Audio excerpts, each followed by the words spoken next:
Correct కాదు. ఆయన మాట ఇచ్చారు కాబట్టి మిమ్మల్ని పెళ్లి చేసుకోమని ప్రెషర్ పెట్టడం కరెక్ట్ కాదు. దేశంలో చాలా పెళ్ళిళ్ళు ఇచ్చిన మాట కోసం, కలిసిన కులం కోసం, సరితూగిన ఆస్తుల కోసం, సమాజం కోసమే జరుగుతాయి.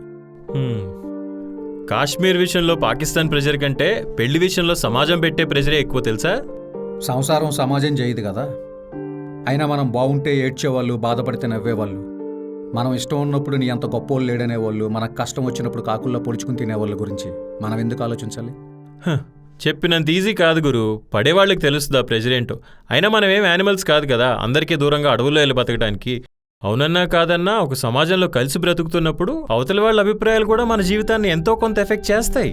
అడవుల్లోకి వెళ్ళి బతకమని చెప్పట్లా, వాళ్ళ అభిప్రాయాలకు అంత ఇంపార్టెన్స్ ఇవ్వాల్సిన అవసరం లేదని చెప్తున్నా.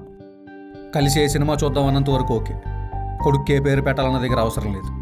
కలిసి ఏ పార్టీకి వెళ్దాం అన్నంత వరకు ఓకే, కానీ కూతుర్ని ఎవరికిచ్చి పెళ్లి చేయాలన్న దగ్గర అవసరం లేదు. తిరిగి ఇవ్వరని తెలిసిన డబ్బులు అప్పిచ్చి పోగొట్టుకున్నా ఓకే, కానీ సంతోషాన్ని, మనశ్శాంతిని పోగొట్టుకునేంతగా అవసరం లేదు. భగవద్గీతలాగా వినటానికి బానే ఉంది కానీ ఆచరించడం అంత ఈజీ కాదు. అయినా మీ నాన్నగారి మాటల్ని గమనిస్తే నువ్వెక్కడ ఒంటరిగా మిగిలిపోతావేమో అన్న భయమే ఎక్కువ కనిపిస్తోంది. నువ్వు సత్య ప్రేమించుకున్న విషయం ఆయనకి చెప్పేసుంటే బాగుండేది అని నా అభిప్రాయం. మా నాన్న క్యారెక్టరైజేషన్ మీద ఇంత క్లారిటీ ఇచ్చాక కూడా కన్ఫ్యూజ్ అయితే ఎలా బ్రదరు? మా నాన్నకి నేను పెళ్లి చేసుకోవడం ఇంపార్టెంట్ కాదు, తను చూపించిన అమ్మాయిని పెళ్లి చేసుకోవడం ఇంపార్టెంట్.